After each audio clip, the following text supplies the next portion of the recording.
Hello guys, good morning. कैसे आप सभी? राम की शिखा चैनल में आप सभी का स्वागत है। Welcome back to my channel. तो आशा करते हो आप सभी अच्छे ही होंगे और मैं भी बिल्कुल स्वस्थ हूँ, अच्छी हूँ। तो बहुत ही लंबे टाइम के बाद मतलब समझ लीजिए 8 या 10 दिन बाद मैं अपना व्लॉग बना रही हूँ। मैंने 18 अप्रैल से पहले लास्ट मेरी एनिवर्सरी थी तो मैंने बनाया था। 17 अप्रैल का होगा और उसके बाद आज व्लॉग डाल रही हूँ गाइस। मतलब लाइफ में ना कभी बिज़ी कभी कभी फ्री, इस तरह की चीज़ें चलती रहती है। हाँ बेटा, और इस तरह की चीज़ें चलती रहती है, क्या कर सकते हैं। तो कभी कभी चीज़ें होती है, फैमिली की चीज़ें, घर की चीज़ें, तो हम उन सब चीज़ों में उलझ जाते हैं। हमें वो भी देखना होता है, वीडियो तो काम तो है ही और घर की चीज़ें भी होती है। तो बीच में मुझे बिल्कुल भी टाइम नहीं मिलता था, तो ब्लॉग का काम नहीं कर पाती थी मैं। वीडियो का काम मैं ज़रूर कर लेती थी, मतलब शॉर्ट वीडियो में ज़रूर डालती आती थी, उसको मैं छोड़ती नहीं थी। तो वहाँ जो मेरे चैनल पे है, राम की शिखा चैनल पे, आपको शॉर्ट के वीडियोज़ आपको देखने को मिल जाएंगे। और जो भी मेरा सब्सक्राइबर है तो वो यहाँ तक जो पहुँचे हैं तो देखते ही होंगे। जो मेरे शॉर्ट वीडियो नहीं देखते, लॉन्ग वीडियोस देखते हैं, तो प्लीज़ शॉर्ट वीडियो भी जा कर के देखा करिए। मैं फ़नी वीडियोस बनाती हूँ वहाँ पे। और लॉन्ग वीडियोस में ना अपने डेली दिनचर्या वाली चीज़ें दिखाती हूँ जो भी मैं खाना पीना, उठना बैठना, जीना, मतलब जो भी होता है ना रेगुलर की चीज़ें, तो वो सारी चीज़ें शेयर करती हूँ। तो गाइस, सुबह का टाइम है और अपने डेली वाले काम पे लगे हुए हैं, तो क्या कर सकते हैं। गर्मी बहुत ज़्यादा बढ़ गई है, देख सकते हैं पसीना पसीना हो रखा है पूरा शरीर। और ड्यूटी जाने वाले उनका तो जाना ही है। हमारा तो सोचिए, हम तो घर में रहते हैं और जो ड्यूटी जाते हैं और धूप में पड़ते हैं, उनका क्या हालत होता होगा। पता है गाइस, बीच में 2 दिन ना मुझे था कि मुझे पार्टी में एक दिन मतलब जाना था और एक दिन मैं मंदिर के लिए गई थी। एनिवर्सरी वाले दिन वो सब चीज़ें मैंने शूट नहीं कर पाई थी। तो एनिवर्सरी वाले दिन जब गई थी ना, मतलब इतना कड़क धूप पड़ गया था 12 साढ़े 12 बजे करीब में, कि हालत एकदम ख़राब हो गई थी। और मंदिर में पहुंचने के बाद दर्शन नहीं कर पाई। हमने प्रसाद लिया लेकिन वहाँ पर दर्शन नहीं हो पाए। क्या बताऊँ आपको, जो भी कालका मंदिर गए हैं उनको पता होगा, कालका मंदिर की लाइन इतनी लंबी होती है। और लोटस टेम्पल तक पहले ना मैं पापा के लोग साथ जाते थे ना, इतना लंबा लाइन होता था कि पूछिए मत। और आज इतने सालों के बाद मुझे देखने को मिल रहा है। अभी मैं फ़िलहाल लास्ट टाइम गई थी, होली से एक दिन पहले गई थी। तो होली से पहले एक दिन गई थी ननद के साथ में। यहाँ अंदर मैं मतलब कोई भीड़ नहीं थी उस टाइम। एक दिन पहले गई थी, होली से एक दिन पहले, और जा करके मतलब डबल बार मैंने आशीर्वाद लिया भोलेनाथ का, अच्छे से। मतलब कालका जी का देखने को मिला हमको, सॉरी कालका जी की बता रही हूँ।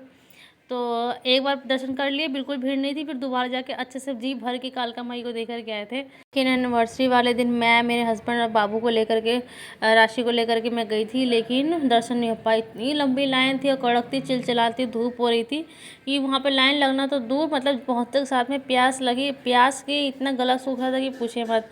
हमने सोचा कि हम लाइन में घुसेंगे, लेकिन बताए बाबू इतना परेशान कर रहे थे कि पूछे मत। ये ना गोद में रहने वाली बच्ची नहीं है, खेलने कूदने वाली बच्ची हो गई है।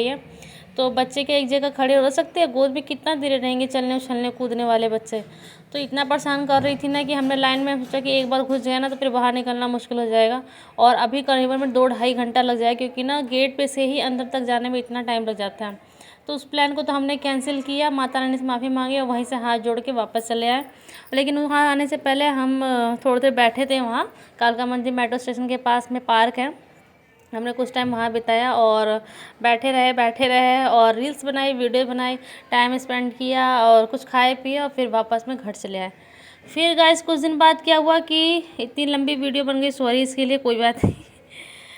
फिर पता है क्या हुआ कि ना पार्टी में जाना था हमको। मैं बता दूँ, पंजाबी बाग के भी काफ़ी आगे।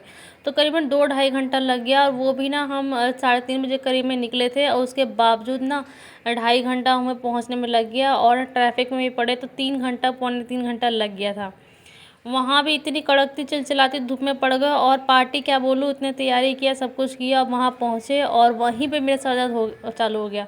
और मेरे तो ऐसा है कि मैं अपने साथ दवाइयाँ रखती हूँ, तो मैंने वहाँ पे दवाई खाई और वहाँ पे फैन के पास में शांति से बैठ गई। तो जब मुझे थोड़ा शांति आराम मिला ना, तब जा कर के हमने खाना पीना खाया। और उन लोग का खाना पीना बहुत लेट से था, वरना हम तो पास के नहीं थे, हम लोग तो दूर के थे, तो हम लोग को वापस भी लौटना था। और 10 बजे के बाद पता है दिल्ली में ट्रक वगैरह सब चालू हो जाता है। तो हाईवे पड़ जाता है, हाईवे पड़ना था और बाबू भी साथ में थे, ये अनबैलेंस करने लग जाती है, ये ना मतलब कूदने लग जाती है। अब ना बाइक पे लंबे सफ़र पे जाने लायक नहीं है ये लड़की। इतना परेशान कर रही थी रास्ते में, मतलब बता रही थी कि बाबू के साथ में क्यों आ गए, मुझे नहीं आना चाहिए था इतना दूर में। एकदम उछल कूदना चालू कर दी थी। 10-15 मिनट के बाद में बिल्कुल बैठ ही नहीं रही थी। कैसे कैसे मैं लेके गई हूँ, हम दोनों वापस लेके आए, हमको ही पता है। रात में तो इसको ये था खिला पिला करके सुला दिया था, तो बाइक पे आधा रास्ते के सफ़र में सो गई थी, जिसकी वजह से हम बच गए। और टेम्पो चल रहा था, तो मेरे हस्बैंड ने, उनको रास्ता दूसरा पता था, तो वहाँ से खाली रोड है तो वो वाला पकड़ लिया उन्होंने, और फिर उसके बाद हम चले आए, तो बच गए गाइस। इंडिया गेट होते हुए रास्ता था, मुझे इतना पता नहीं है, तो इंडिया गेट की तरफ से रास्ता पड़ता है बदरपुर के लिए, तो वहाँ से वापस आए पंजाबी बाग का। हमने मथुरा वाला रोड नहीं पकड़ा था, वरना वहाँ पे ट्रक वगैरह बहुत मिलता, और वो लोग तो पता ही है पी खा के कैसे चलाते हैं, मुझे नहीं पता। लेकिन मुझे बहुत डर लगता है ऐसे ऐसी लंबी बड़ी बड़ी गाड़ियों से, बच्चे के साथ में तो सेफ्टी भी ज़रूरी है ना।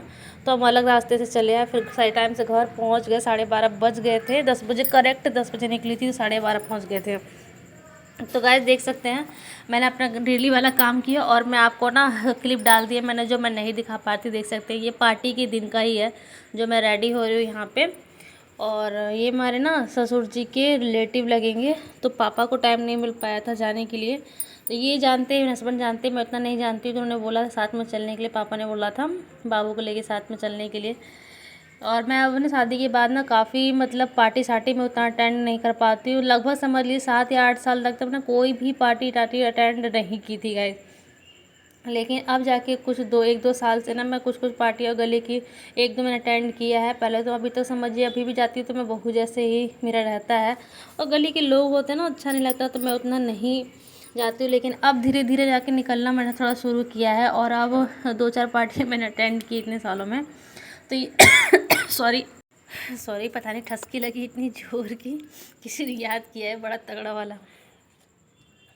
सॉरी, तो मैं क्या कह रही थी, तो देख सकते हो उसी के लिए रेडी हो रही हो। और ये साड़ी कैसे लग रही है ज़रूर बताइएगा मुझे। ना मम्मी ने जितनी भी साड़ियाँ दी थी ना शादी में, उनमें से मुझे कुछ फेवरेट साड़ी है, उनमें से ये वाली मेरी बहुत ज़्यादा फेवरेट है। अभी तक जितनी है ना उनमें से मैंने सबसे ज़्यादा इसे पहनी है, और हर बार पहनती हूँ ना तो मुझे नया जैसा लगता है। और ना इसका डिज़ाइन मॉडल ये सब है ना बिल्कुल हल्का सा है, पार्टी वेयर टाइप का भी है, और फैंसी भी है, और हैवी भी नहीं है। पहले जब 10 साल पहले ही ना इस टाइप का मॉडल बहुत चलता था, बॉर्डर वाली साड़ियाँ, पूरी प्लेन साड़ी और बॉर्डर वाली साड़ी चलती थी। अभी तो तरह तरह के डिज़ाइन के चल गए हैं, लेकिन पहले वाले टाइम के जो मेरी लेकिन पहले ना ऐसी वाली साड़ियाँ ना बहुत ज़्यादा सीरियल में भी देखने को मिलता था। तो उस टाइम ना अक्षरा का सीरियल आता था, ये रिश्ता क्या कहलाता है, और विदाई वगैरह भी चलता था, वो बहुत पहले चलता, लेकिन रिश्ता क्या कहलाता है वो ज़्यादातर इस टाइप की साड़ियाँ पहनती थी। तो मैंने भी ना बहुत ज़्यादा प्रभावित होकर कई तरह की ऐसे साड़ियाँ ली थी, मम्मी लेकर के आई थी, मुझे सारी साड़ियाँ बहुत पसंद है।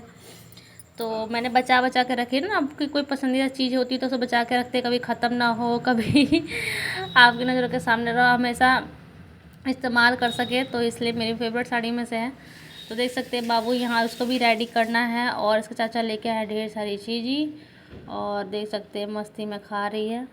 क्या करें, इतने दिनों बाद वॉइस ओवर करने आ रहे, कुछ ना कुछ काम पड़ ही जा रहा है, चलिए छोड़िए।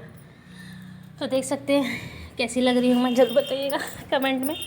और मुझे ऐसा लगता है कि तैयार होकर थोड़ी बहुत ठीक लगती हूँ, लेकिन क्या बोलते हैं इसको, मुझे मेकअप का कुछ भी नहीं पता है, ABCD EFG कुछ भी नहीं पता है। थोड़ा बहुत मैं लाइनर कुंवार में भी लगाना जानती थी, और काजल का मुझे शौक़ है, लेकिन सब शादी के बाद शौक़ उतर गया।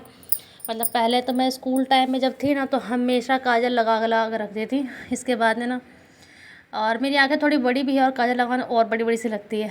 इसके बाद ना शादी के बाद सब धीरे धीरे चीज़ें कम हो गई, और काजल मैं ना पार्टी वार्टी सब में आना जाने में इस्तेमाल कर लेती हूँ, वरना ना के बराबर लाइन लगा के आजकल छोड़ देते हैं, फैशन हो गया तो चलिए कोई नहीं, दे सकते हैं। मैं यहाँ पे हो रही, तो यहाँ पे काफ़ी ज़्यादा लेट हो रहे हैं गाइस, और बाबू को भी रेडी कर दिया था, और देख सकते हैं मैं कैसी लगी ज़रूर बताइएगा। और गर्मी की वजह से मैंने जूड़ा बनाना ज़्यादा बेटर समझा हुआ है, कि ना बाइक पे जाना है मुझे, खोल खाल के या क्लेचर लगा के भी पूरे बाल उलझ जाएंगे, क्योंकि मुझे लंबा सफ़र तय करना था, और ऊपर से मुझे हेलमेट भी वेयर करना था, है ना। तो मुझे जूड़ा ही बेटर लगा, और मुझे जूड़ा वगैरह कुछ आता नहीं है, तो मैंने क्या किया था, अपने ऊपर के हाफ बालों को क्लिप करके, और सारे बालों को एक बार रबड़ लगा के, और उसको लपेट के उस पर पीनट डाल दिया था, रोज़ वगैरह वाले कार्ड। मुझे आता भी नहीं है, मुझे एक ही सिंपल सा आता है 1 से 2, तो वही मैंने किया था। कैसा लगा था ज़रूर बताइएगा। और यहाँ पे जो आप देख रहे हैं रील्स, ये मैंने रील्स के लिए बनाया था। हस्बैंड जी नीचे रेडी हो रहे थे और बाबू को भी मैं तैयार कर रही थी। तो जब तक मैं ना अपना सोचा थोड़ा रील्स बना लेते हैं, तो मैंने रील्स बना लिया। और देख सकते हैं पार्टी में जो मैं गई थी ना, वहाँ के कुछ क्लिप मैं आपको दिखा दे रही हूँ। और ये जो मैं आपको बता रही हूँ ना, ये पार्टी का नहीं है गाइस, ये मेरे एनिवर्सरी का 1-2 वीडियोज़ मैंने इसमें मिक्सअप कर दिया। जो अब मैं क्लिप ली थी लेकिन आप सभी को नहीं दिखा पाई थी, इसके लिए सॉरी। तो मैंने ब्लॉग ही नहीं बनाया था, मतलब मैं अपने स्पेशल मोमेंट को, और 10वीं एनिवर्सरी थी ना, तो मैं ये सब टाइम वेस्ट नहीं करना चाहती थी। अपने हस्बैंड परिवार के साथ में अपना टाइम बिताना चाहती थी, इसलिए मैंने कोई ब्लॉग वगैरह नहीं, बस रील्स बनाया था। तो देख सकते हैं। तो उस दिन यहाँ पे होटल लेके गए थे और यहाँ पे डिनर वगैरह इन्होंने कराया था। और बाबू देख सकते हैं मिठाई खा रही है। और जो यहाँ के थे ना, ये क्या बोलते हैं वेटर वगैरह, तो ये जानते हैं बाबू को, ये हमारे पास घर के पास का ही है। तो वो उसको बाबू को चॉकलेट ला करके दिए थे, एक पेस्ट्री और एक काजू कतली। मतलब उन्होंने क्या फ्री में थोड़ा दिया था, बिल में काट लिया था उन्होंने कहा, लेकिन बच्चा था तो हमने कोई बात नहीं, और उसने भी बड़े मज़े से खाया। तो देख सकते हैं हमारी एनिवर्सरी और पार्टी का ये सब चीज़ें। तो ये मेरी एनिवर्सरी की है, ये जब मैं गई हुई थी।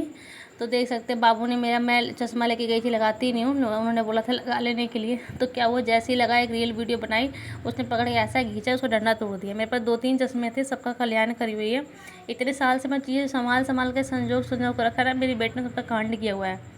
फिर वहीं पे मुझे चश्मा वाला, जैसे हम पार्क से बाहर निकले ना, तो मुझे दिख गया, तो मैंने वहीं पे ले लिया, मुझे अच्छा लग रहा था। और मंदिर तो हम नहीं जा पाए थे, तो हमने पार्क में टाइम बिताया। इसके बाद में वहीं पास में मेट्रो स्टेशन के सामने ही है, मॉल है, तो हम वहाँ पर आए। और हम यहाँ पे पता है क्या लेने आए थे, बाबू के लिए कैप लेने आए थे, क्योंकि हमें वापस जब जाना था ना, तो बहुत तगड़ी वाली धूप हो रही थी, गर्मी इतनी हो गई, क्या करें। मैं ना जब रास्ते में आई थी ना, बाबू को चुन्नी से दुपट्टे से ढक कर लेके आई थी, तो सोचा कैप का, लेकिन इनके मॉल में कैप नहीं था। हमने वहाँ पे जो भी खड़े होते नहीं है, जेंट्स वगैरह लेडीज़ वगैरह, उनसे पूछा था। तो वहाँ से हम बाहर निकले, हमने रील्स वगैरह बनाई। तो चलिए अपनी वीडियो कहीं पे एंड करते हैं, और कल से अपने ब्लॉग का स्टार्ट करेंगे वापस से, जो भी काम छूट गया है। और अच्छा बुरा सब लगा ही रहता है, सबकी लाइफ में होती है, उतार चढ़ाव चढ़े रहते हैं। तो काम को तो रोकना है नहीं, लेकिन चीज़ें ऐसे हो जाती है ना, परिवार में है तो कुछ ना कुछ होता रहता है। चलिए कल मिलते हैं फिर से वापस नेक्स्ट। Bye bye.